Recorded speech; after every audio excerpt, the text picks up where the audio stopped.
Hey guys, come on in. We're not going to do intro because this is our third live today. So a lot's been breaking off in this serial killer case out of Long Island, New York.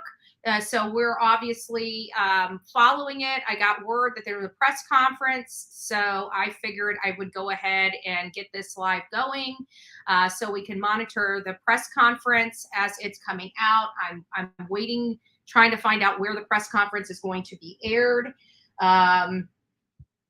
So while we do that, we're just going to just sit in here and chill. Hey, Nurse Sandy, nice to see you. Nice to see you. So again, this is just a breaking case. So we're just trying to get, the press conference out. The press conference should be starting here shortly. So just give me a minute. I went ahead and got this up and going because I know people are going to be, hey guys, come on in. Just trying right now to find out where the press conference is airing. I've got one of them already up, but I'm not sure if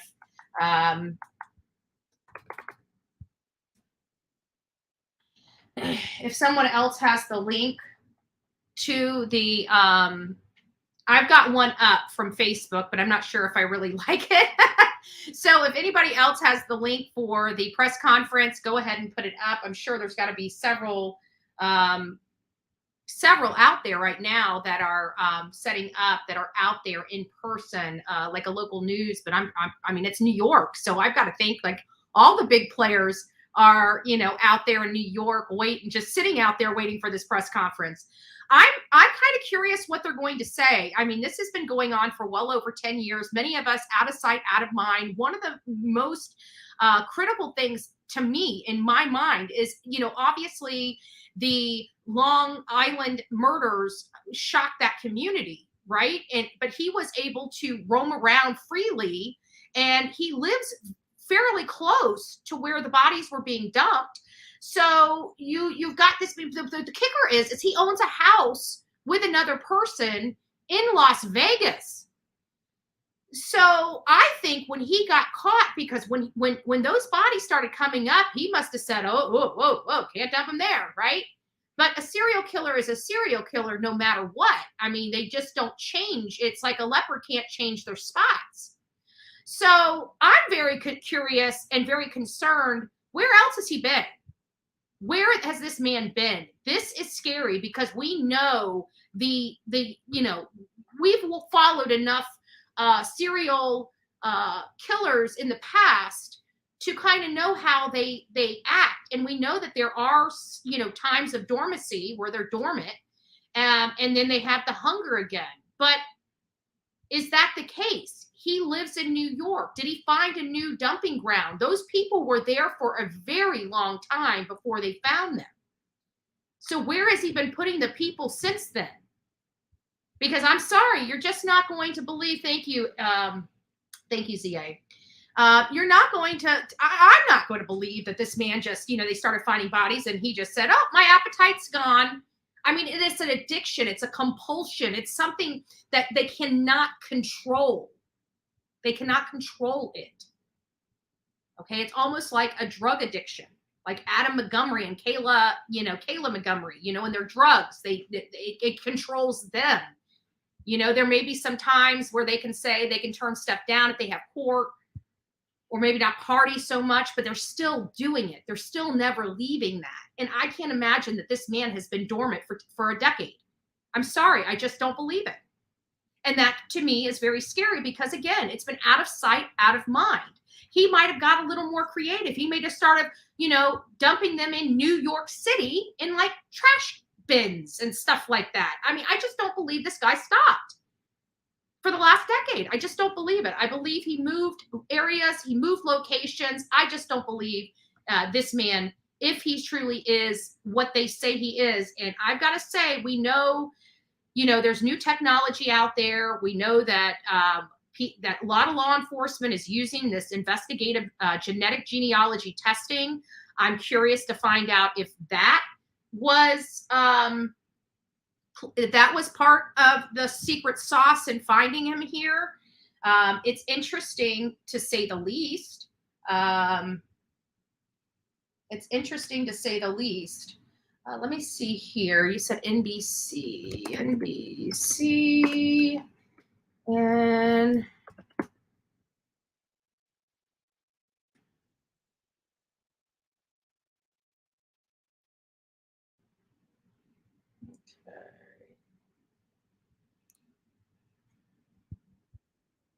sorry guys, I'm trying to find.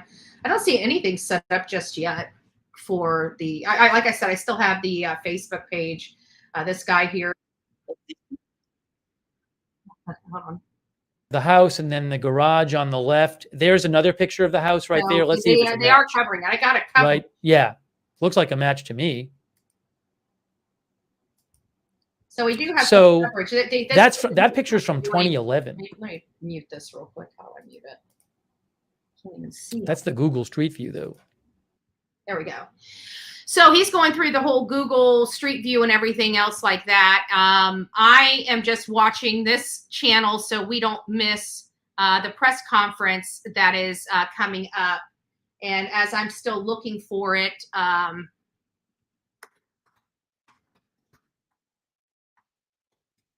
thank you, ZA. We will have it one way or another. I'm just trying to find the actual good link. I like news links, like the actual physical live updates. Let's see if this is it. They're saying they're going to be giving us live updates on this page. So I've got everything up that I can possibly have up. Let me see one second. Go Beach.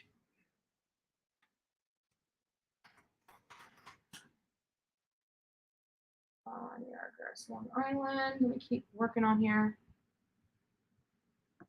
And I know that we have, it's going to be a little while before the press conference comes up. But I just wanted to go ahead and get started on our feed about this. But this is really, really crazy. So if you guys are just tuning in and don't know this now, this is a lot of this stuff is coming off my memory about this case that I remember hearing about. And actually, I think we might have, hold on a second, we might have a better explanation of this. But how I remember this, I don't know how I remembered this. When I saw this name pop up, I'm like, how did I forget about that? How did I forget about this case? Because it was so wildly crazy. There was a call girl that, or an escort, we'll call them escorts, you know. So there was an escort that went out to this particular area, was driven out there, didn't drive herself, was driven out there, and something happened. And it was really, really bizarre because the lady starts running down the road, screaming, gets her cell phone out, starts calling 911, screaming to the operator, asking, begging and begging for the operator to pin her location by her cell phone, begging her, saying she needs help. They are trying to kill me. They are trying to kill me. The phone disconnected. They were unable to find that girl. A massive manhunt was underway in search of that escort. They did not find her right away. But what they did stumble on is a strip of the beach that had these bodies in burlap sacks hidden. And every time they found one, they would find more and more and more. And this ended up being 10 bodies that they pulled out of this one stretch area. It made huge headlines. Nobody knew who it was.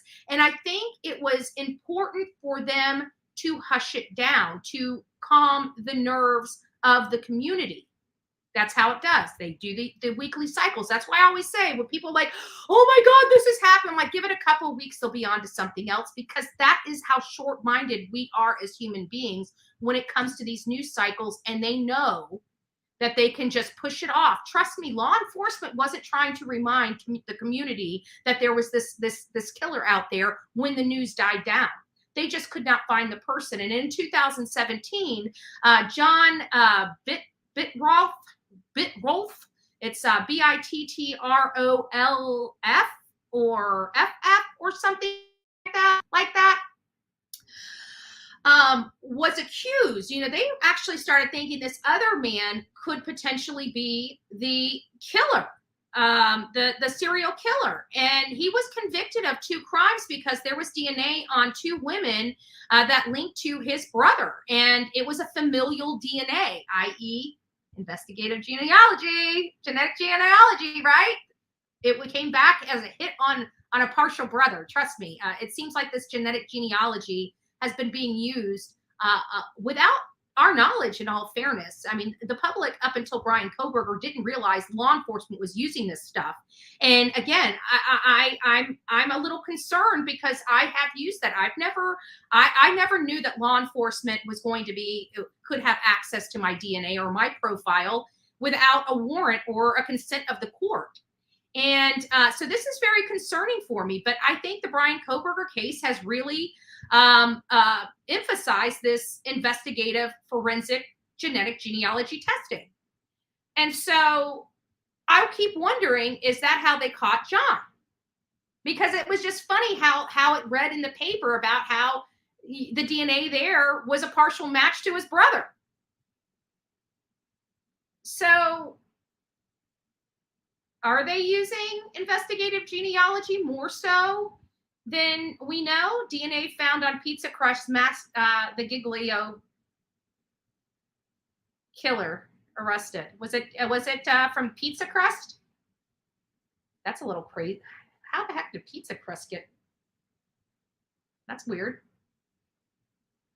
It was used for BTK also, and that was years ago. Hindsight 2020 or hindsight 20. Yeah, interesting.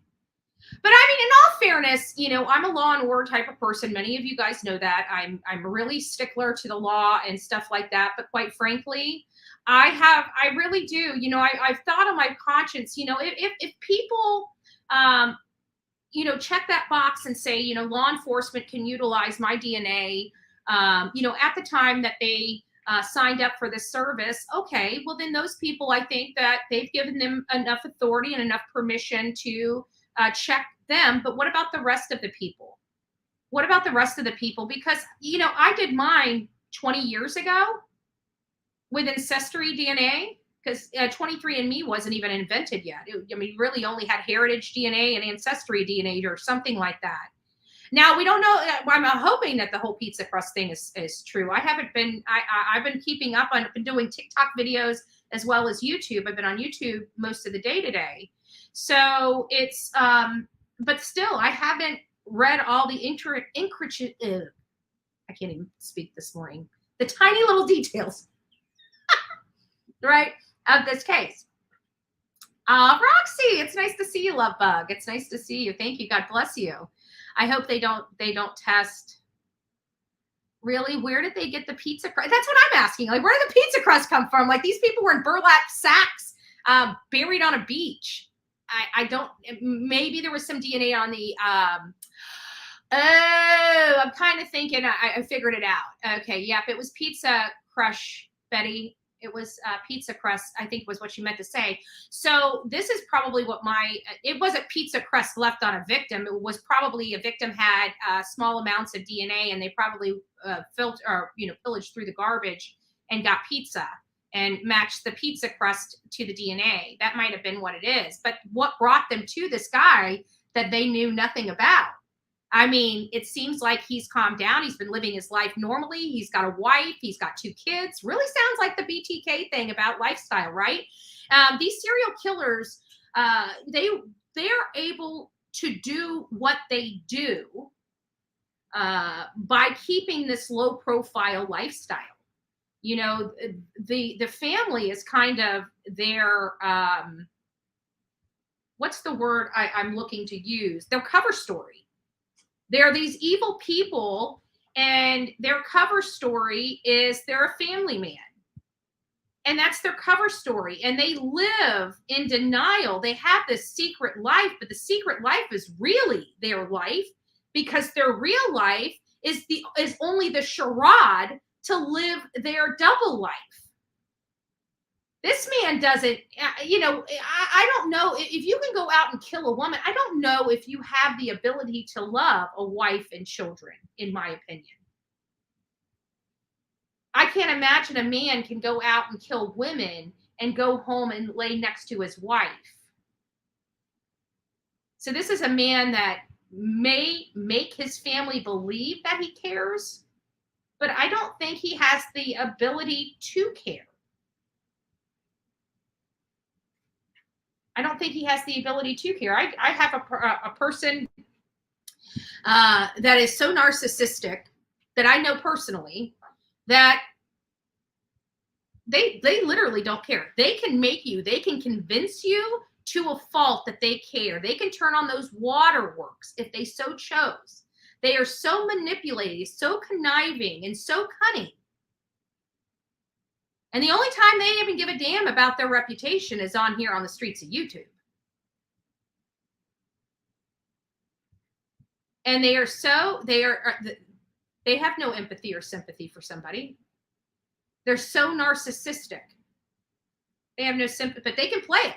They can turn on that. They can make their audience truly, truly believe they give a damn. It's a gift. It's a gift. It's an amazing gift. But I know this person, so I know that they're incapable of those feelings. I know how narcissistic they are. I know how appalling, right?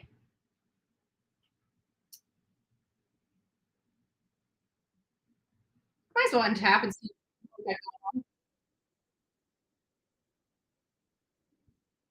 Human remains along the stretch of a Suffolk County highway between 2010 and 2011. Authorities discovered the remains during their search for Shannon Gilbert, a missing 24-year-old woman from Jersey City. NBC News correspondent Heuermann Ellis joins us now with these late-breaking details. So, Heuermann, what do we know about the suspect police arrested at this point, and do they think he is potentially linked to all 10 of the killings? Very interesting questions, and on a case that has baffled authorities and haunted families, victims' families for a decade. What we know now, though, is that a 59-year-old man, Rex Heuermann, has been arrested. Authorities say he was arrested in Manhattan. He is an architect. Last evening around 8:30, they took him into custody and then took him back to his area, his home neighborhood in Long Island. That's where he is a resident of that community. Authorities have been searching for a decade or more, and you can see the pictures here of this area along the beachfront. It's a marshy area. It's an area which thick terrain. You can see them in wet boots and basically stepping high to get through this area to see if they could find the remains. Do you guys remember that? And it was like every time they turned around, like we thought it was going, like we thought there was one, and then they found another one, and then they found another one. And I remember them saying, "Oh my gosh!" I remember them coming out, and it was just being this big, huge, huge ordeal. And it's amazing to me because now that I'm thinking about this case, it popped up and died down so quickly, and I have to think that was the political pressure of the news media, and why I really have some I don't hate all mainstream media, but I have disdain for them. I do. Because I've watched them lie, I've watched them railroad. I mean, it's not even here recently. I think here recently, mainstream media has been playing a little nicer with social media, but it's the past. It's the past that hasn't that I hold resentment on.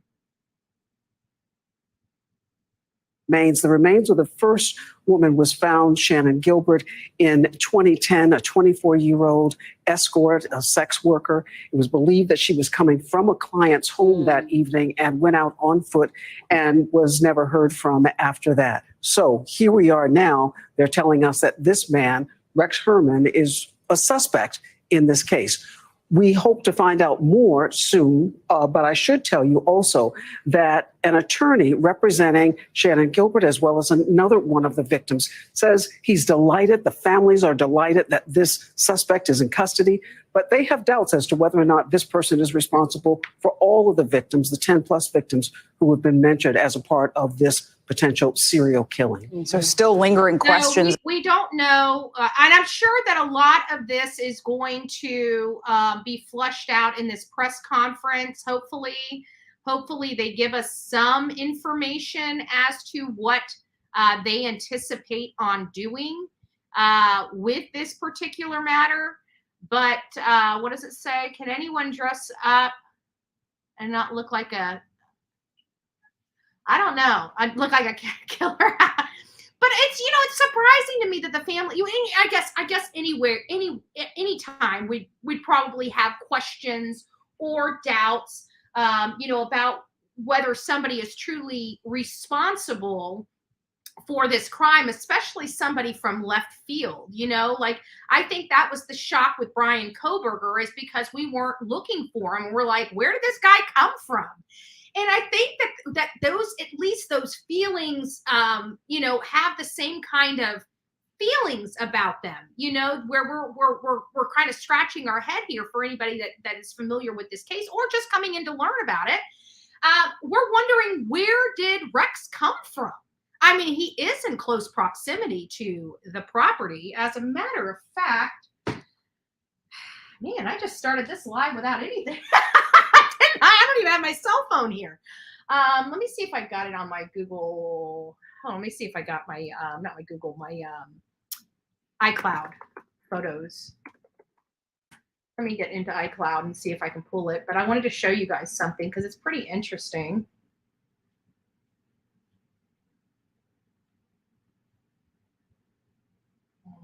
Okay. Wow.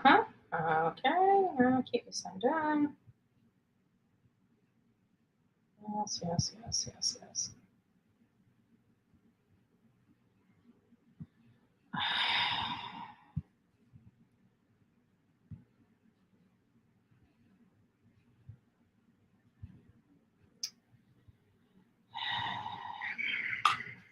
They don't make this easy signing into this.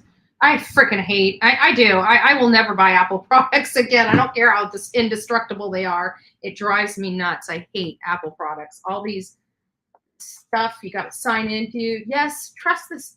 Like they act like it's the first time I've signed in from this computer. Drives me nuts. Hold on here. It's loading. I wanted to show you guys the map. Here it is. I got it up. Let me see if I can show this. There we go. So here's kind of the map of everything. And it kind of gives you the breakdown of the dates and where everything was. And they even identified the victims. So it looks like Melissa Bartholomew. So this was December. All these things were being found in December. So we had December 13th, the 11th, 12th, and 13th. On the 12th, they found Melissa.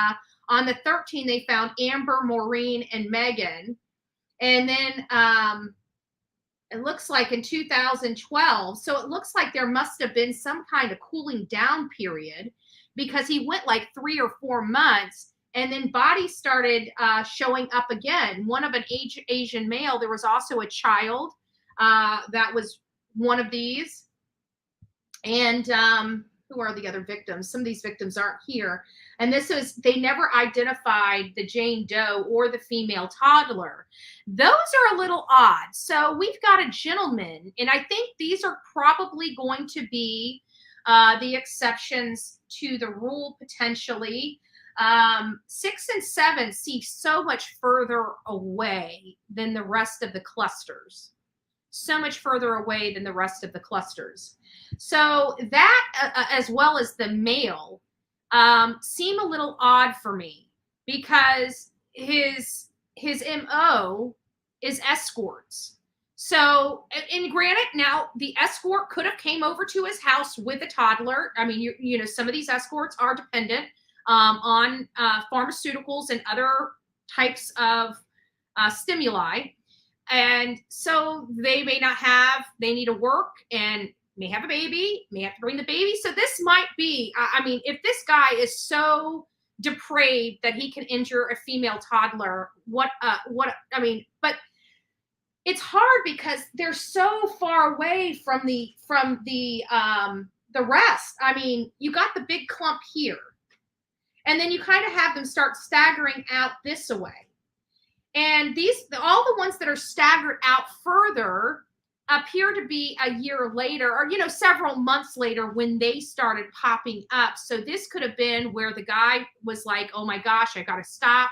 And he probably stopped begrudgingly. He had the urges, and probably couldn't handle it anymore and needed to go out and feed that hunger. I mean, I'm assuming, because this is the kind of mentality that we're taught is associated, the psychology that's associated with these type of people. Shannon's from upstate New York somewhere. She lived in New Jersey at the time.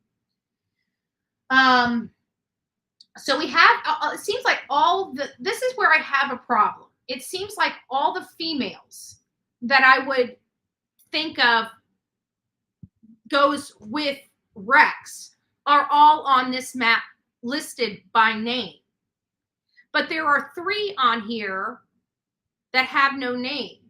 And it's the Asian male, the Jane Doe, and the female toddler. None of those have actual names to them. So he could have buried victims elsewhere. Oh, Mike, you have no idea. He owns a property in Las Vegas with, a much larger escort population. That terrifies me, because people go to Las Vegas and lose contact with their family. Their family is none the wiser. How many people are missing in this country? We will never, ever know. And these people, these escorts, are so vulnerable because, one, they have to trust complete strangers.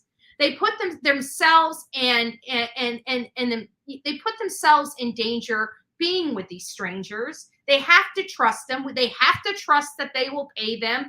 They go off to secret, private locations.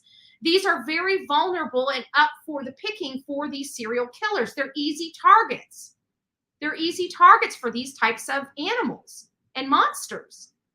And that's why over the years, they are targeted. And it's sad. It's because they're easy prey. They're easy prey. And they're willing to do just about anything to get paid because of the drugs that they're on. It's sad. It's sad. So let's go back to it and listen to more. And it's so hard to believe. It's been a decade. Yeah. Families have been grappling with this for so long. What are the victims' families saying right now? Well, we're going to hear from them a short while from now, but many of them have been very disturbed. They thought that their loved ones had not been given enough attention because many of them were escort workers, sex workers. But just last year, in 2020, authorities created what they called the Gilboa Beach Homicide Task Force. It included law enforcement authorities from Suffolk County, the police, the FBI, state police, Suffolk County Sheriff's Office. And some families are wondering, why was that only created last year in 2022, that task force was created. But what we're hearing now is that it has led to an arrest of a suspect. We hope to find out at about 4:00 this afternoon. Authorities are saying they will hold a news conference. Hopefully it's 4:00 this afternoon. Let me go to this, the one that I had up for that gentleman. That's at Facebook. Okay, let's just see what's going on.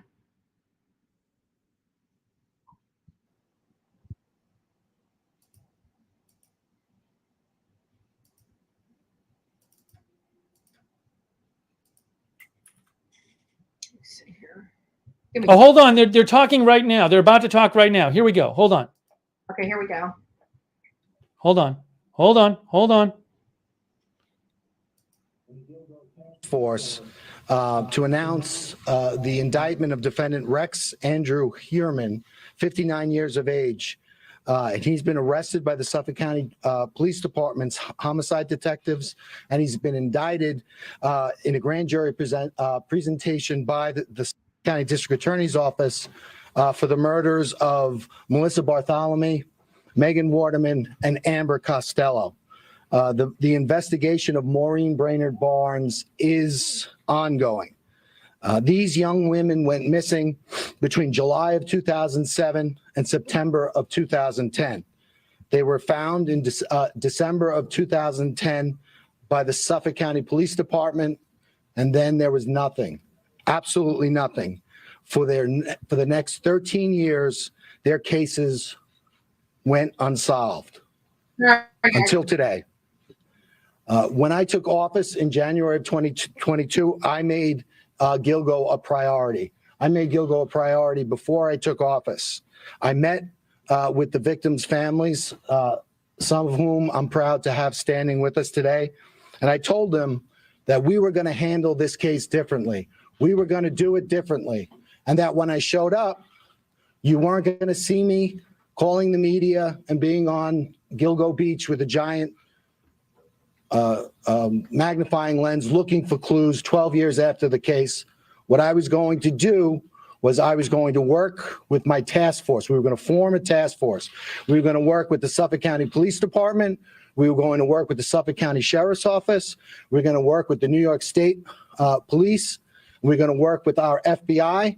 And we were going to form this task force, and we were going to work together, and we were going to use the grand jury, the power of the grand jury to reach a determination in this case. Because the grand jury has two things. It has power, it has reach. You could obtain documents, you could interview witnesses. But the other thing that the grand jury has secrecy. No one knows what you do when you operate a grand jury proceeding. And we knew that the person responsible for these murders would be looking at us. So we were very careful how we handled the investigation. Sorry, guys. I'm gonna pull it up.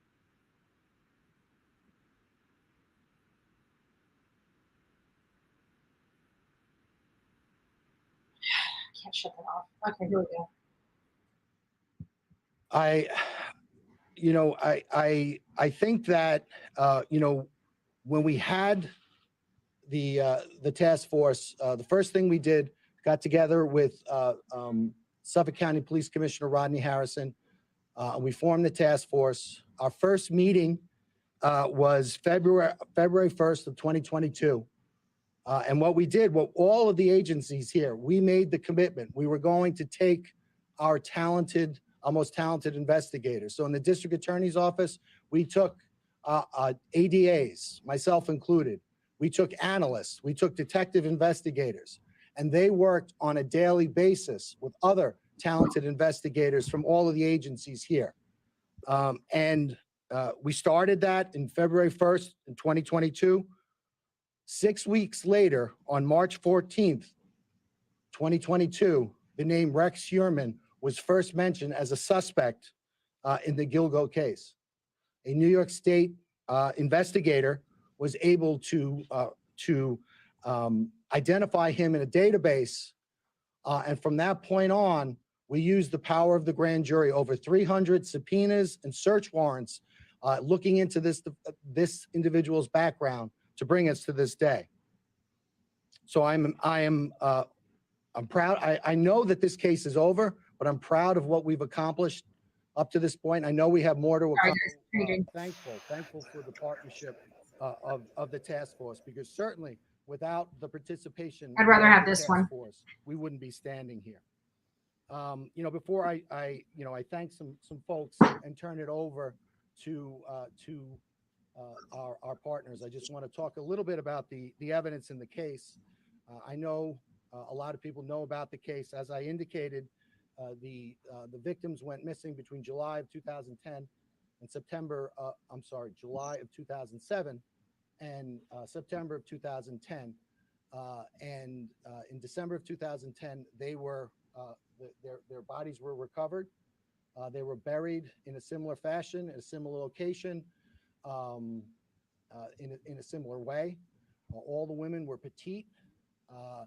They all did the same thing for a living. They all advertised the same way, and there were similarities with regard to the crime scenes. All the women were bound at the head, at the midsection, or at the chest, and later at the legs. The other thing I think that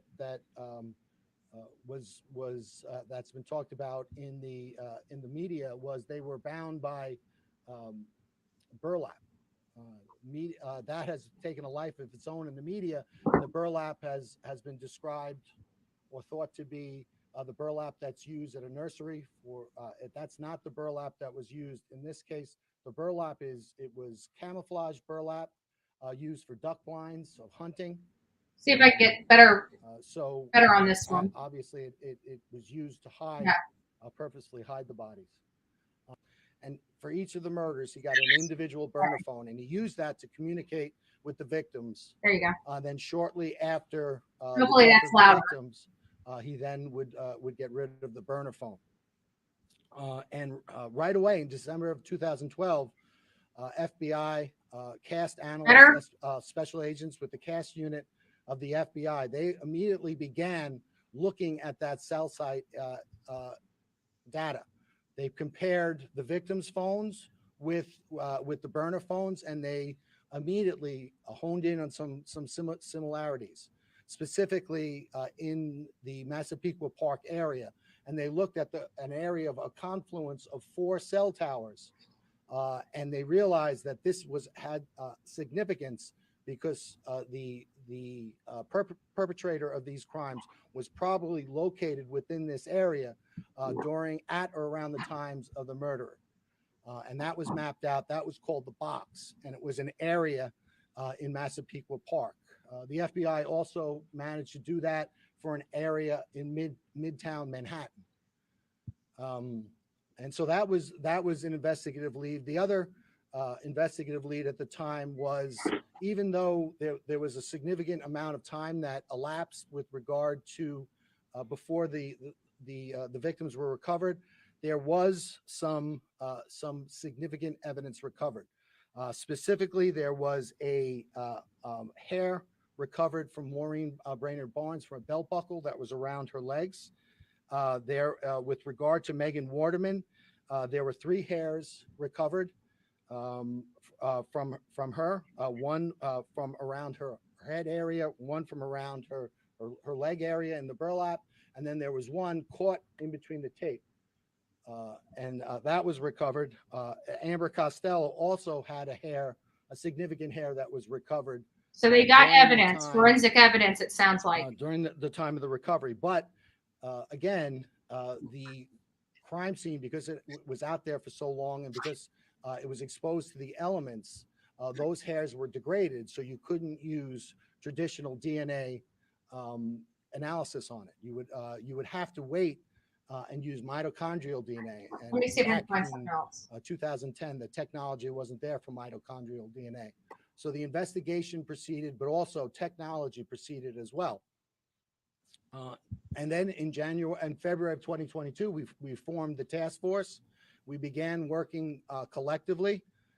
And then a mere 6 weeks later, on March 14th, 2022, Rex Heuermann was identified for the first time. Yeah, I'm finding other ones. And that manner in which the that audio was is not done as good as this one. The New York State investigator looked at a database. Amber Costello, the day before her disappearance on September 1st, 2010, she met with an individual for the purposes of having him pay her money for her services. But she involved herself in a ruse where once the individual gave her money, and other individuals came into the house, pretended to be significant others, confronted the individual with the purpose of making that individual uncomfortable, having him leave without retrieving his money. And that's exactly what happened. So that individual was identified as a person who was between 6'4" and 6'6", a large man, thickly built, not necessarily overly muscular, but just a naturally big person with glasses, white, and dark hair. Wow. Also of significance was that the fact that he was driving a dark-colored black first-generation Chevrolet Avalanche with a very unique feature that was between it's a pickup truck, so it was between the cab and the bed, and that was identified. Again, that was back in 2010. But it wasn't until March of 2022 that database was searched by the task force, and this individual was identified. That individual was Rex Heuermann, the defendant. And right away, there were some commonalities that came right to the fore. Rex Heuermann, 6'4", largely a large person, not necessarily muscular, but a very physically large person. He has glasses. He has the dark hair, and also of particular note, he owned at the time that first generation Chevy Avalanche. There was more. He lived at 105 First Avenue, which was located within that box area that the FBI first discovered in 2012. But there was more. Also, he worked at the time at an architect and he owned his own architectural firm at an address at 19 West 36th Street in Midtown Manhattan. And that was also the area of interest that was identified by the FBI in 2012. Wow. Again, that was March 14th, 2022. And from that point on, our partners and my office, we used the grand jury to continue to investigate. And we executed over 300 subpoenas, search warrants pertaining to this individual to find out more information. One of the things that we did is we followed him because we wanted to get an abandonment sample of his DNA, which we were able to do. We also got DNA samples, abandonment samples from his family. And then we went back and we got mitochondrial DNA testing. And with regard to, there's an aspect of New York State law that doesn't allow me to talk about DNA testing, specifically at press conferences. It's, so I can't do that. However, at the That's interesting. At the They were doing something sneaky.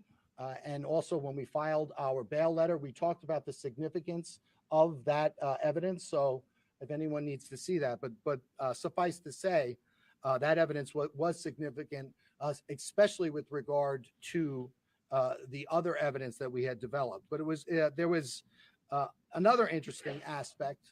We looked at the Heuermann family travel records, and we learned that during the murders of the last three women, Bartholomew, Waterman, and Costello, that during the commission of those murders, the defendant's wife and children were out of New York State, and he was alone in the tri-state area. We also went back and looked at his cell site records, and we compared his personal cell site records with that of the 4 target phones, and we saw that there was areas of commonality. In other words, that whenever the target phones, the burner phones, would bounce off a cell tower, his phone would. If the Heuermann personal phone bounced off a tower, it was always consistent and in close proximity with the target phones. And at no time was there ever an instant where those target phones were, for instance, in New Jersey while the defendant was on Long Island. So that was completely consistent. The other thing that we looked at was we looked at his use of burner phones, and we followed, using the grand jury, using the great investigative help from our partners, we followed his use of burner phones. We were able to identify 7 separate burner phones that he used. We were able to use fictitious or fraudulent email addresses and get Google warrants. And from there, we got his searches. And we learned what the defendant was searching. In a 14-month period, he had over 200 searches pertaining to the Gilgo investigation. Not only was he looking at investigative insight, he was trying to figure out how is the task force using cell phones to try to figure out what's happening. What are the developments with regard to the Wow. task force? And this really supported our decision to keep our investigative focus secret, because we knew that this one person would be watching, and we didn't want to give him any insight into what we were doing. And we also didn't want him to know just how close we were getting. So we maintained the grand jury secrecy, and we maintained the integrity of our investigation. In addition to those Sorry, guys, I'm taking a picture for something. Gilgo searches, he was compulsively searching pictures of the victims, but not only pictures of the victims, pictures of their relatives, their sisters, Whoa. their children. Whoa. And he was trying to locate those individuals. In addition to that, there was a lot of torture, porn, and what you would consider, depictions of women being abused, being raped, and being killed. Wow. In addition to all of that, we continued to look, and we were able to determine that Chevy Avalanche that was used during the commission of the Amber Costello crime, that Chevy Avalanche was in South Carolina. And again, with the help of They do, partners, we were able to seize that Chevy Avalanche pursuant to a search warrant, and we're certainly going to analyze that. In addition to that, pursuant to the arrest of the defendant last night by the Suffolk County Police Department, we obtained one of his burner phones, his last burner phone. Oh, wow. As I said, this case is not over. It's only beginning. Yep. We're continuing to execute search warrants, and we anticipate getting more evidence. Before I turn it over to my partners, I want to thank a lot of people in the room. First and foremost, I want to thank the victims in this case. You know, it's always inspiring as a prosecutor when you get to meet the victims. And while sometimes our defendants could embody the very worst of humanity, it seems that invariably our victims embody the very best of what it means to be human. And in this case, it was no different. I've gotten to know the families, and I'm inspired by them, and I'm impressed by their patience and by their dogged persistence in not only supporting their lost sisters or mother or daughter, but also really really standing for victims everywhere. So I want to thank them all so much, and I want to let them know that we're going to continue to work this case. The next thing I want to do, I want to thank our partners. I want to thank Suffolk County Police Commissioner Rodney Harrison. We said it was a change. And when we talked about, not going before the media, if you see, Rodney did go before the media, but it was always in a very controlled manner, and it was always with a controlled purpose. Again, we did that because we knew we were playing before an audience of one person.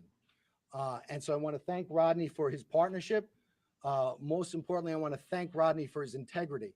I think in the past, the reason why these various investigations fell short was because there was a lot of outside influence, a lot of people who had nothing to do with the investigation, nothing to do with the investigation or any of the agencies that were actually handling the investigation. They still asserted pressure on those investigations. That did not happen with our task force.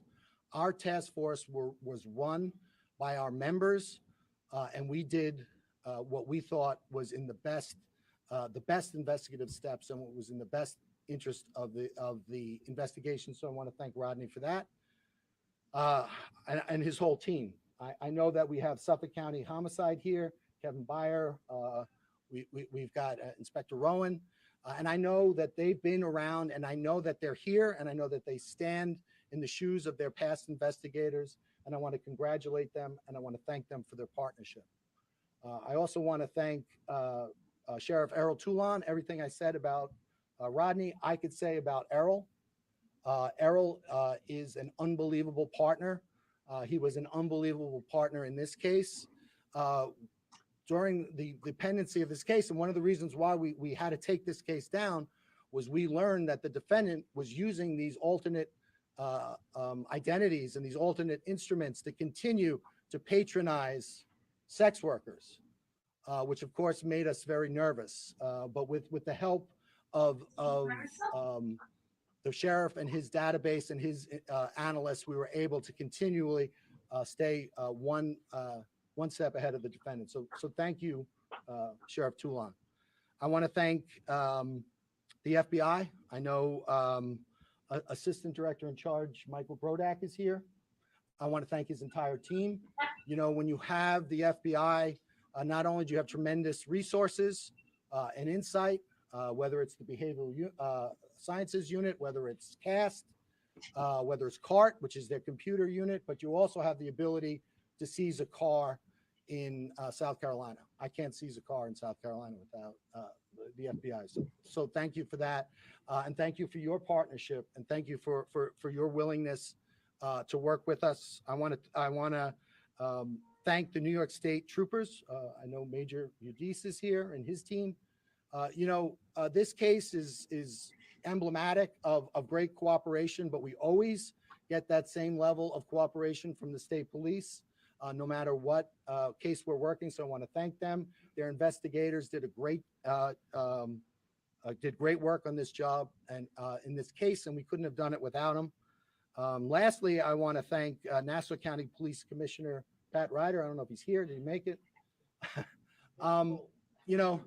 This case, as I said, spans 13 years, and during that time, Pat Ryder has been our neighbor to the west.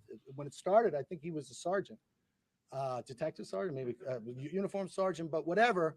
Whenever we needed something to be done, or whenever the task force needed something to be done, Pat Ryder would do it, and he would do it quietly, without much fanfare, and we know he would keep the confidentiality of our grand jury and our investigation. So I want to thank him for that. And with that, I will turn it over to Commissioner Rodney Harrison.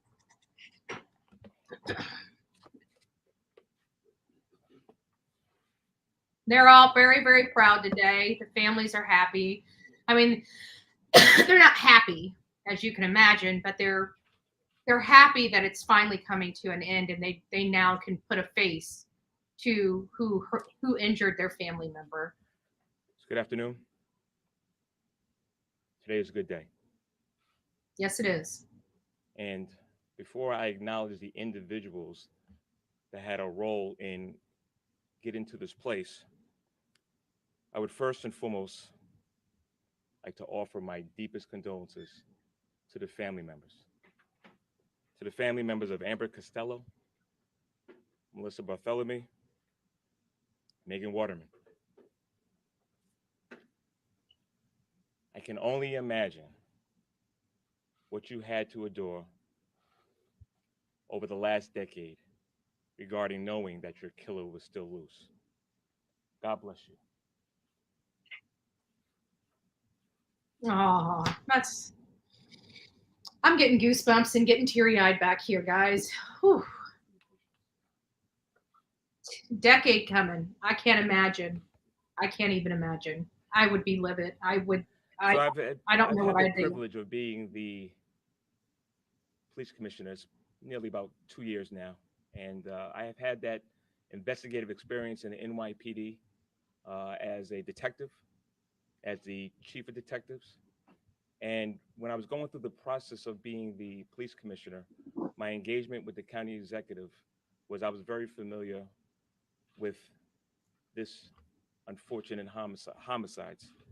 And I wanted to let it be known that this was going to be our number one that's priority. The family members behind him. But I also want to make this very clear that this arrest was made by the investigators assigned to the task force. I announced during a press conference 18 months ago about a new team effort that was going to investigate the homicide, and that was going to consist of people from Ray Tierney's office, from Mike Broddock, FBI. Mike, thank you so much.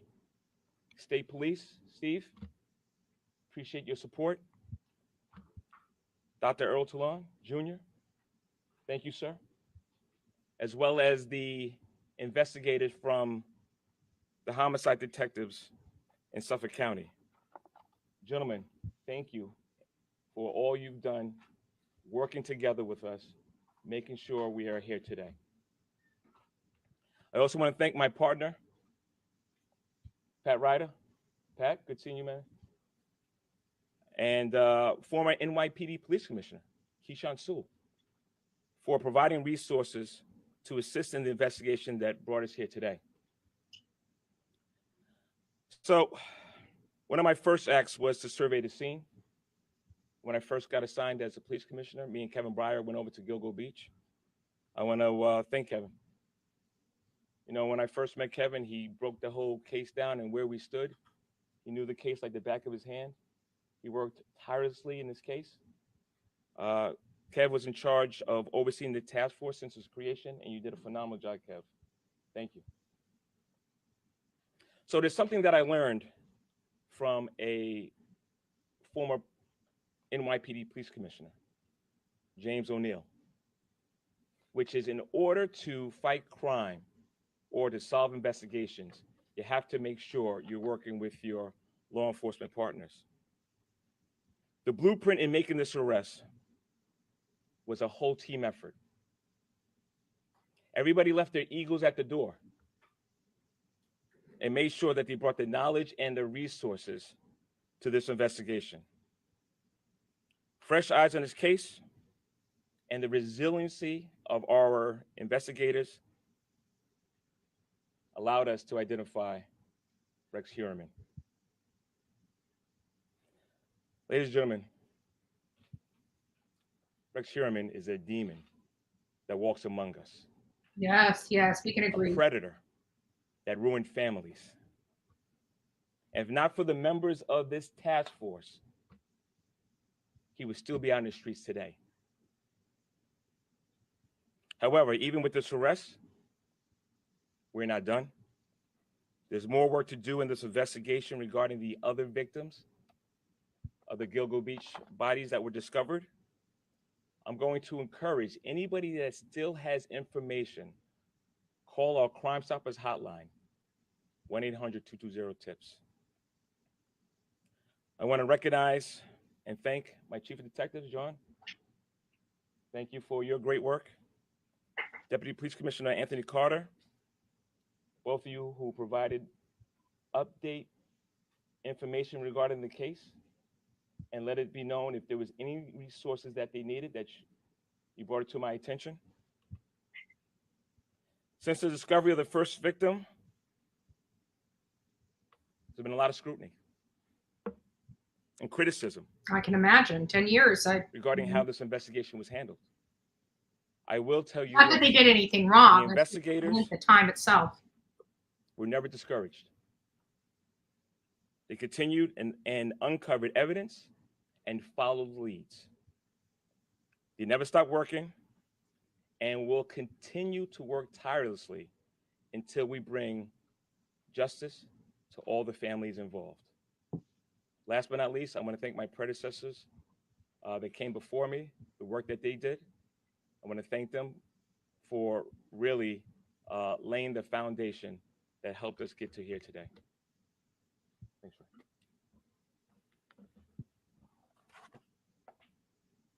they really did a lot of work in this case. Justice came awfully slow, but look at the circumstances. This is a situation. Good afternoon. We'll discuss. My name is Michael Brodak. I'm the FBI Special Agent in charge of the New York office's Criminal Division. The FBI expended its full set of resources in support of our local and state partners to advance this investigation. The charges show that we can overcome the most difficult challenges when federal, state, and local law enforcement work together under one task force. While nothing can fill the void caused by the loss of a loved one, through today's announcement, we are hopeful that the families of the victims begin to experience a sense of peace, closure, and justice, and that the general public feels safer knowing that an alleged killer is no longer roaming free. The actions taken today should serve as a reminder that the FBI, along with our law enforcement partners, will continue to be resolute in our determination to bring all offenders to justice, no matter how many years has passed. I would like to thank Suffolk County District Attorney Ray Tierney and his prosecution team, Suffolk County Police Commissioner Rodney Harrison and the Suffolk County Police Department, the New York State Police, and the investigators and staff of the FBI New York Field Office, including the Long Island Violent Crime Task Force. Thank you. You can always tell an FBI agent. I'm sorry, I've been around enough of them. Like, you can always tell which one are FBI versus Good just afternoon. regular law My enforcement. name is Dr. Errol D. Toulon Jr., and I'm the Sheriff of Suffolk County. I would profoundly like to thank the District Attorney and the Police Commissioner for including me not only here today, but for including the Suffolk County Sheriff's Office and recognizing the importance of jail intelligence. It is extremely important when you realize that we created our human trafficking unit in 2018, that there are victims in our community, and that intelligence is being shared by many of the men and women who are incarcerated today. And we have seen many disjointed investigations occur, and leading up to the leadership of these two men have really brought everything together. I am proud that today we stand here a little bit closer to bringing closure to the families and extend my deepest condolences to all of you. Because of the nature of this case, and recognizing that human trafficking and corrections intelligence is so important, we realize that there are many other cases that are going on that we will help to solve going forward. So I thank my intelligence staff and team that are here today for their diligence and their work. While we did our part in this investigation, we continue because we have to house this individual. We have already designated or talked about certain locations where we will house him. And in addition, the security measures we will implement in our facility to make sure that this individual is brought to justice the way he should be. Thank you very much and have a good day. You can see the family members back there. Their eyes are still just filled with Good afternoon. tears. I'm Colonel Richard Allen, the field commander with the state police. And I want to start by expressing my sincere condolences to the family members that are here today. Although losing a loved one, you can never completely get rid of that pain, but hopefully these steps that are taken here today are a step in the right direction for you to start in the healing process or work through the healing process. I want to thank the members of the task force, all the agencies you see behind me. When we were approached in 2022 to be part of this task force, we were fully engaged. Glad to be part of this.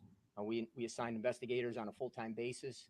You know, what you see being done here today is the end game of agencies working together, as it was said before, with no egos, all egos put aside, with the sole mission to find justice for these victims. You know, I wish Troop L, Major Stephen Hawkins Eunice County oversees the can take operations down here. He has some been notes. intricately involved in this task force since we became partners with it. And I'm going to ask him to come up and say a few words or expand upon this a little bit of our role in the task force.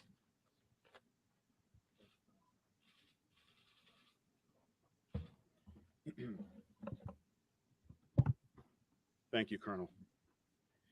Good afternoon. I'm Major Steve Udis, New York State Police, Troop L, Long Island Troop Commander. I'd like to take this opportunity to start off by acknowledging the DA, Ray Tierney, and Commissioner Rodney Harrison for having the vision to see that forming a task force might breathe new light into this investigation.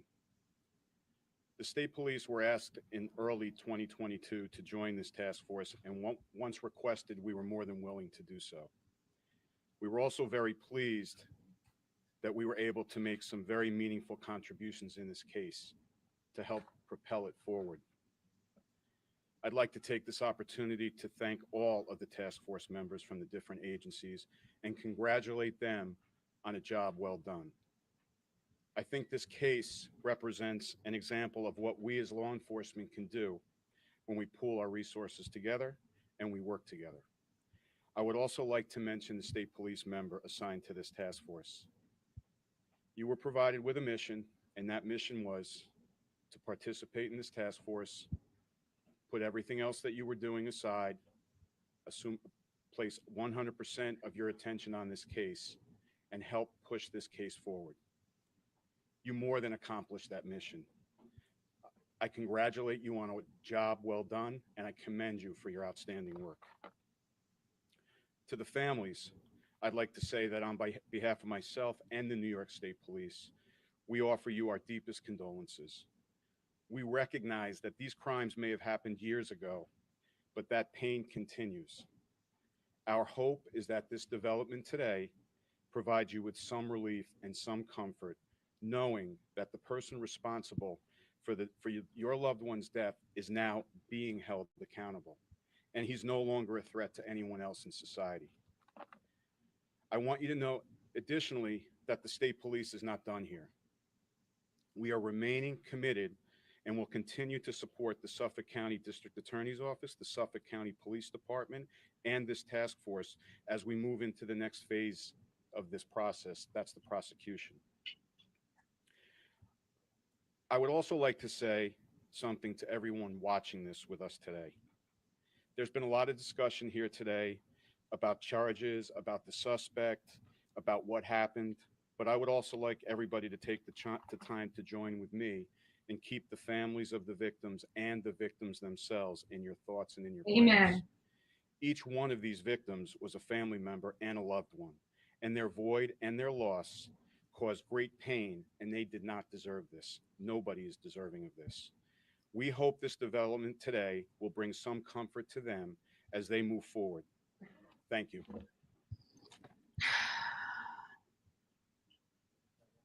You can see the family. This almost looks like a daughter of someone, and that looks like her grandmother because she just is in a stare, unlike the other ones. And I mean, it's sad for all of them, but you know, we're watching her face, and you can just see it's hurt.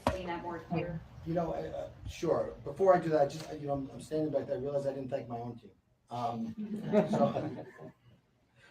So I want to thank my chief investigator, Rick Zacharies, who is without.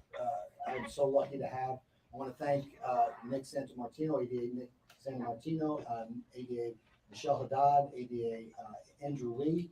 I also want to thank my chief assistant, Alan Bodie, and I want to thank all of the incredible analysts that we have working for us at the Suffolk County DA's office. So, having said that, I'll now answer your question. I think that there was a tension in the task force, and it was a good tension because there's a tension between getting the evidence necessary to charge somebody, but also keeping the public safe, and that's the tension that we always deal with. So as we were working forward, we had Suffolk County PD, we had the FBI surveilling the defendant. Obviously, that can't be all the time, but we were reasonably assured with that. But this individual was a person that continued to patronize sex workers at all hours of the night. He continued to use fictitious Here it is, Cheeky Chops. email addresses, fictitious identities, burner phones. And so as we worked through the case and we got closer and closer, all of a sudden, and we built the evidence, suddenly the balance tips in favor of public safety. So, I think we all wanted as a task force to continue it, but I think collectively we felt that it was time to strike that balance and to take him off the street. So that's what we did. Yeah, you see that you have some of the family members gathered here today. Could you introduce some of them, and if they wanted to say anything about the news? I don't believe they. Does anybody want to say? No, they're here. They're. I can tell you they're the Waterman, Bartholomew, and Brainerd Barnes family members, but they're here. They're here first and foremost to support their loved ones, and we're happy and grateful to have them here. Are you looking at any other people? Do you believe that there are multiple people responsible for the remains for the murders? This portion had to deal with the deaths of these 4 young women. And that's what we focused on. That was what the grand jury investigation was focused on. I talked about the commonalities, and the commonalities, all those commonalities The that we 4 talked about women. were unique to these There were 10. 4 separate cases. So that's what we're working on. I think the other members of the task force said, we're going to continue, and continue to work and investigate and try to get a small measure of closure for all the victims' families. But for right now, this defendant, it's this defendant with these 4 victims. 4 victims. Relationship between the Heuermann and the other remains, other than the 4 women. I'm here to talk about what we did with regard to these 4 victims, and as I open my address by talking about the need to maintain investigative secrecy. So we are going to maintain that investigative secrecy. And when I talk about other individuals and other cases, it will be after they have handcuffs on. You mentioned that there was a New York State officer made the link with Heuermann. He looked at data, and that's what Heuermann came up shortly after the task force. Can you explain that? Can you talk a little bit more about that? So, I mean, we talked about some of the evidence that was there. Obviously the cast, that phone evidence was great evidence. Phone evidence, great and evidence. There were other commonalities. There were other investigations. But I think one of the good things about having a task force is basically you strip it all down. And you start from scratch, and then you use the DA's office, because the DA's office has to get you the lifeblood of an investigation is information. And the way you get information on a cold case is the district attorney's office issues subpoenas in conjunction with the investigators and execute search warrants, again in conjunction with the investigators, and then you mine all that data, and then you let that data take you where you need to go. So that's what we did in this case. And 6 weeks in, the break in the case, a significant break in the case, was the avalanche, and the fact that this guy, he was described by witnesses as an ogre. He matched the description of the ogre and where he lived. Was the avalanche the link there? Was that what jumped out? Well, I mean, it was a lot of things, right? It was his physical size. It was his where he lived, where he worked, the fact that his family members were out of the country at the time of the commission of the 3 murders. The fact that he now then you start looking into him, and then you start getting burner phones. Well, we had up to 7 burner phones. He's using these fictitious email addresses. So then you follow him and you get an abandonment sample. Then you go back to some of the old evidence. Right. So it's there are. I mean, March 14th, 2022 was a huge day for the task force, but it's never one piece of evidence. Mike. There's like what they'll call lawman searches, and basically what it is you run a certain make and model of a car and certain other, where you live or what you do for a living, and then you get data, and then you mine that data for something that would match with your case. What And they you call do mining that data, we call you do that web 100 times, until it hits, until you get the right data points. Did the suspect say anything when he was arrested? Was he surprised? Did he admit to the murders? So we can't talk about ethically in New York. We can't talk about any statements the defendant made, but he made. We're not turning over any statements. Was he surprised? I would say he was. Yeah.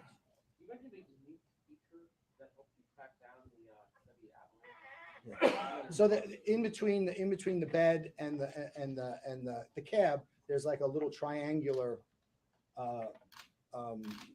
ornament almost, and it's unique in the way it's configured. It's unique to the avalanche. It is a unique feature to the avalanche. My best friend had an avalanche before he died. By witnesses.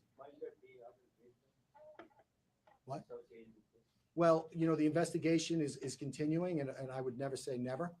And we're going to continue to look at, again, now this is a watershed event in this case. And so we've now are going out, and we're executing more search warrants. we'll get more. We need to find out where this information, man more has data, been and how many more you know, victims together, are out there in the United we'll look States. at that and see where it leads. This is scary, Other guys. victims' families are feeling today. I'm sorry? Did you speak to the other victims' families? Did they tell you how they're feeling today? Which so this investigation had to do with these four victims. So we've been in touch with the four victims through the grand jury process. With regard to victims in general and other victims, you know, who lost people in the vicinity of that area, you know, we speak to our victims all the time, but those are conversations that we keep between ourselves. The grand jury one victim that has not been linked to the charges to the suspect at this point. So, you know, so first off, Maureen Brainerd Barnes, the other three, one went missing in 2009. I believe the others in 2010. She was in 2007, so it was a little bit more remote in time. We are working through evidence.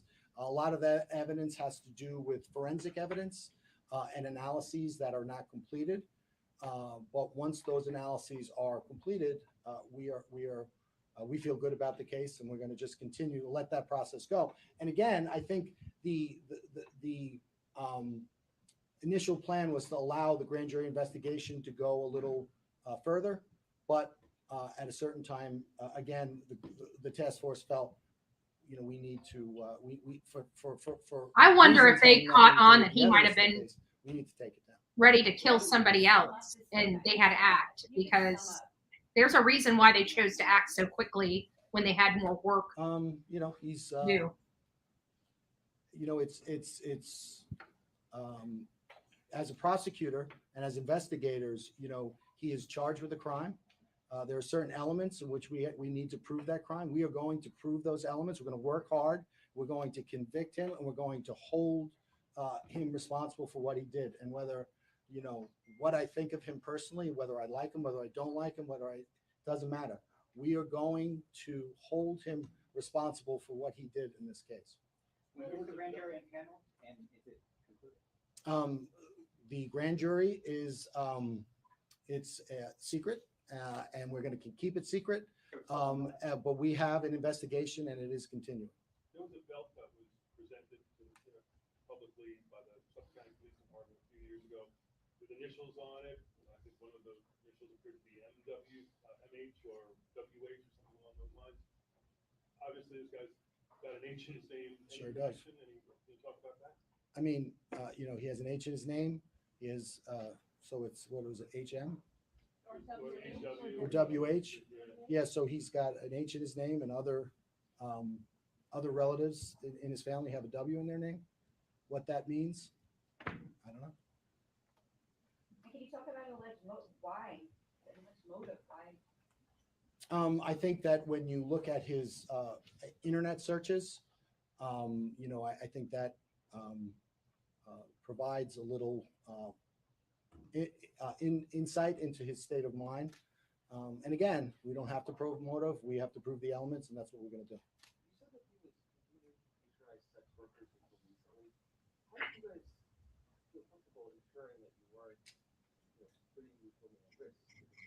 Well, you know, you said women. You know, with regard to the sex workers, what we did was we had him under surveillance. We had other means of monitoring him, and again, it's a process. They were monitoring him, guys. Is you have to balance the ability to find enough evidence to charge him and hold him responsible with the balance of keeping the public safe, and it's not easy. And we decided at a certain point in time that that we needed to take him down because we didn't feel comfortable with it. So that's what we did. He was out looking for somebody else, guys. I really do believe. I don't think it was so much. I don't think it was so much the searches. I think that the conduct of the defendant was very consistent. I think, but the quality of our evidence was increasing by the day, by the moment, due to the great work of our task force partners. So at a certain point in time, we're like, okay, we can do this. Was there a murder weapon, or was this all by physical force? I believe the cause of death is homicidal violence. Obviously, given the length of time and the exposure to a very harsh environment, forensically there was not not a lot that could be done with the remains, other than come to that conclusion. He owned 92 guns. And they have no real main cause of death in these women. He has permits for 92 guns. He has a very large safe in which guns are kept. We are continuing to execute search warrants, so I'm sure we'll have that answer shortly. There's quite a large gap between when he last burned down his arrest. Is there any concern that he committed any other crimes in that time period before the task force was set up? I'm sorry? Is there any concern that obviously he last was known to commit a crime in 2010 and it's now 2013? The task force was set up in 2022. That's quite a large gap. Is there any concern? I think there's always concerns. I think, I got into office in January 22. We worked with our partners. We had our first meeting February 1st, and we worked, and March 14th was really that watershed day. And when I tell you, I'd like to brag and say that my office was really working hard, which we were, but no other agency was working any less hard than we were. Once we realized what we had and we realized the stakes, all of our partners really worked. I think if you look at the folks standing here, I don't think that, in the last 48 hours, any of us have gotten more than 3 hours sleep. Regarding Maureen Bernard-Barnes, how much more do you need to actually tie into that? We are going to continue our investigation, and when we are prepared, when we have concluded that investigation, we will bring that to a conclusion, but we will not do it before. All right, thank you. You have one more? Yeah, between all the search warrants and the subpoenas, will you ever, do you ever think that you're going to lose them? In between all the searching around and stuff? And I don't want to tell you, exact investigative techniques, because they're, again, part of the reasons why they're effective is because people don't necessarily know what it is exactly we do. But always a concern, but given the professionalism of our partners, their diligence and their commitment, we felt good about the case, or keeping the case going until we didn't, and then we took it down. Thank you. Thanks, guys. All right, guys. So that is wrapping it up for the press conference. For those that are, coming in right now, don't really know what's going on. So this is a case that's been going on for well over a decade. One of the victims they were talking about had been missing since 2007. So you're talking about a significant amount of time that has gone on. This is where, and I don't want to call them sex workers. I want to call them escorts. I want to give them at least some type of respect, because their job's already ugly anyways. People have such disdain for sex workers, but there are a lot of good ones out there that have horrible lives, that are addicted to drugs. And some of these people, you wouldn't believe it, but are addicted to drugs at no fault of their own in many cases. They were born like that. Their parents were drug addicts. They got on drugs very young. They didn't know better. By the time they realized what they did, they were already addicted. They've already got an addicted family. They're drug addicts. So that's an all-day job, every day, 24/7. So it really limits their ability to work. And the only type of work that they can get is that gives them enough money to pay for the habit. But it doesn't. I can tell you, I met a woman. She's a prostitute. I'm not even going to call her an escort, because she is a true blue prostitute. You don't pick her up online. You pick her up out there in the streets. And many years ago, I was just very curious and thought I would talk to her and just, I was very curious at the time, what her life, come to find out, this is a woman that was very, very smart. She had 3 different PhDs.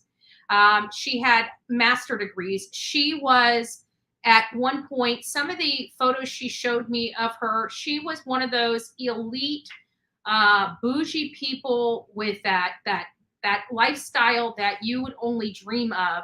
And she's selling her butt out there on the streets, most likely has AIDS, or she might even be dead at this point, for all I know. I mean, I spoke to her 20 years ago, and these were the people. This was a woman that was very, very smart, very smart. And she's out there selling her her drugs. It's sad. It's sad to watch. She willfully does it. She willfully does it, and she did not want to change. She did not want to get off the streets. And believe it or not, with her, it came down to a boyfriend. She met a guy that partied. One thing led to another. She started dabbling in it. It's a lot of the same stories that many women out there on the street have. It's sad. It's sad. So let's just go over some information here. What I learned in this press conference is that on March 14th, 2022, something in this case changed. Something in this case changed. They started their sights on Rex. It seems right about that March 14th, 2022 timeframe. During that investigation, they uncovered 7 separate burner phones. So for all those people out there that think burner phones are untraceable and untrackable, guess what? They just attached 7 of those untraceable, untrackable phones to a serial killer. So do not think that they're not tracking you. Don't think because you've got a burner phone, you're okay. You are not. A phone is a phone. It will track you. They will find it. Okay? Because people, this day and age, the government has made it too hard not to track us. They forced us out of cash and onto plastic so they can monitor every single transaction we have. They forced the auto industries to put these trackers in our cars. They forced the phone companies to put these trackers in our phones.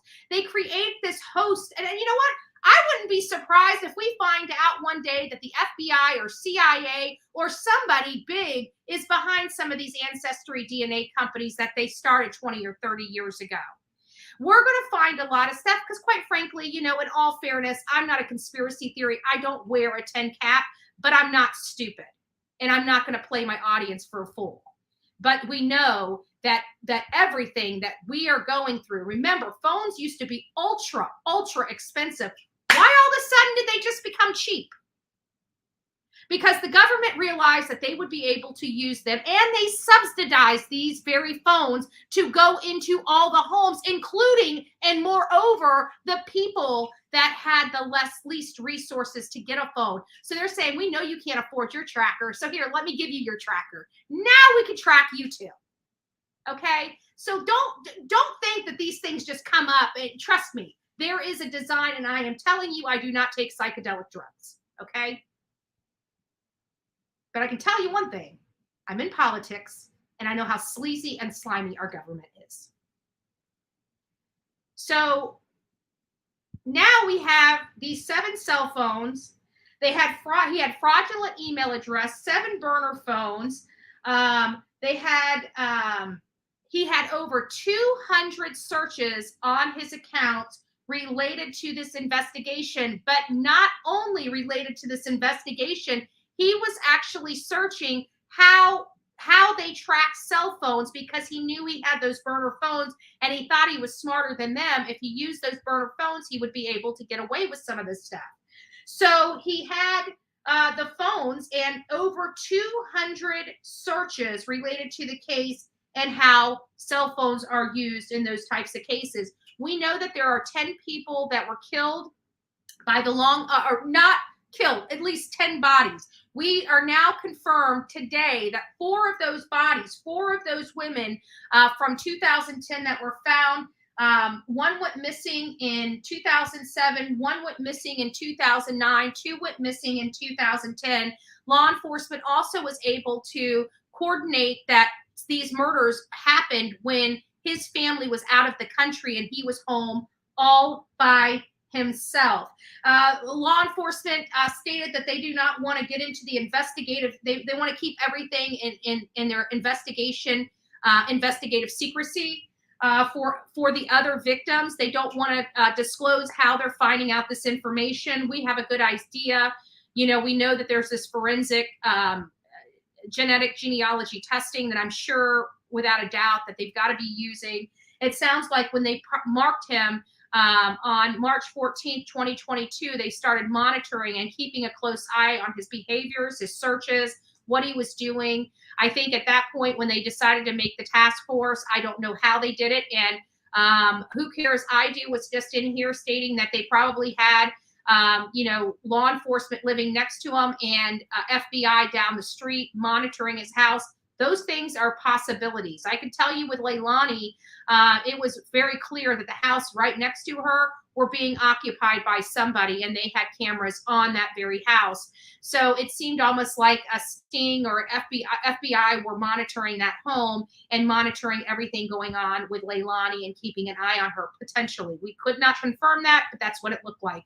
So this idea that FBI agents may be down at a house, absolutely, I do believe that. FBI agents and law enforcement, if there's any kind of rental properties or homes that are vacant in the area, can typically reach out to the realtor, reach out to the owner, and get permission to house there while they investigate the perpetrator. But it seems to me that there was an urgency created. Something happened, in my opinion, and I don't know if this is just speculation, wild speculation, if you would like to call that, but it's wild speculation that I'm throwing out there.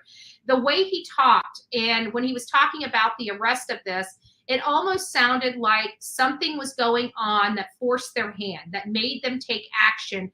Because it's, you know, he even stated, look, we had a lot of investigation to still go through. And he said, and we just decided it was getting too unsafe, I think is the word that he may have used, too unsafe to allow this to continue. I didn't write it verbatim, but something to that that tone, that it was, you know, that it seemed there was a safety concern. So to me, they may have been watching him, researching or looking at an area, or maybe they've been following him and watching him scoping out for his next victim. Something, it seems like, happened. Now, we're going to talk about the elephant in the room with this case. We now believe, from what he told us and how they mapped all these 7 phones, they know it belongs to him. They've mapped all of his emails. They know what email accounts he has. Like, this is very, it sounds very well put together, almost as good, probably if not better, than the Brian Koberger probable cause affidavit, but it's for the 4 victims. So they still have more victims that they got to build cases for, which is why they're saying they don't want to give up investigative, they have investigative secrecy for the other victims. The phones were their pay dirt, you know, and they used a lot of data mining, and that data mining is that phone, all the phone stuff, you know. What else did I learn with this one? Oh, the elephant in the room. Let's talk about that. Where the hell has this man been? That's sorry, that's my biggest question. Where has this man been? Where has he traveled? And where has he traveled alone? Those are the only things I give a damn about at this point. Those are the only thing I care about, because this man, believe me, didn't just start this in 2007. I'm sorry. I want to know what this man is up to. We know he has a home in Las Vegas. That scares the crap out of me. And that is the one worry box that these investigators did not even address. The other victims, not the other victims on Gilgo Beach, the other victims, that the potential victims that are out there. This man, you can see 2007, it seems like he was dormant, but I don't believe he was. Where's the 2008 victim? It went from 2007 disappearance, one of the victims disappeared, to 2009. I don't believe he waited a year before he picked another victim. But maybe he did.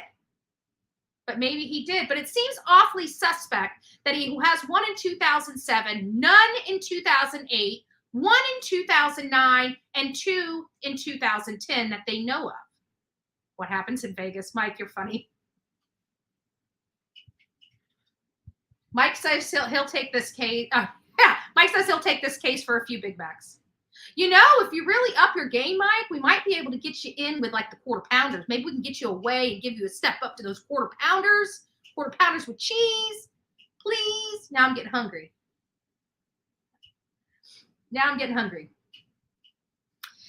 So a lot of information came from this. I loved hearing that they had this task force. Of course, hindsight's 2020.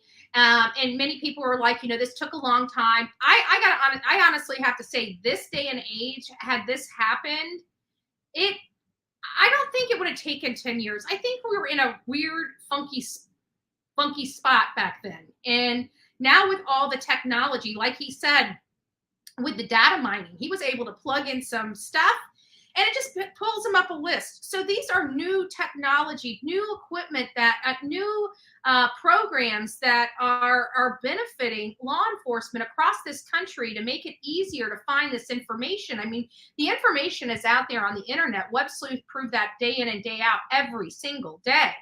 So it's finding a way to get all that information funneled into a program. And I know we have a lot of techie tubers out there, techie tubes, right? So our techie tubers out there, maybe we need to build a site like this, put all of our data in as true crime creators, where we can, start data mining ourselves in our own systems instead of having to do this the hard way, right? If we all work together and put all our work in one system, it might benefit the masses, right?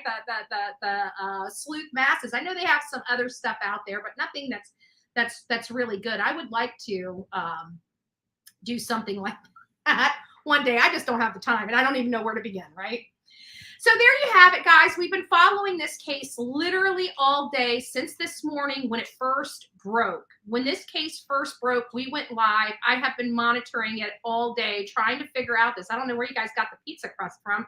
I've been reading everything all day. I didn't hear anything about a pizza crust. Now watch, I'm going to read the next article, and it's going to say something about a pizza crust. I'll be like, oh, there it is. Right there it is. But either way, I'm so happy. I'm thankful that they gave us a press conference 18 months ago. Too bad we were dealing with other cases and didn't pick up on it. But again, I'm glad you saw. I think what was the most heartbreaking for me is seeing all those faces behind them. You saw the pain on those families' faces. We always have to remember, no matter what profession somebody has, and no matter how our feelings are about it, those people are human beings. They're human beings. They're a mother. They're an aunt. They're a grandmother. At the end of the day, even the worst of the worst, somebody loves them, right? And these women weren't the worst of the worst. They had a drug problem.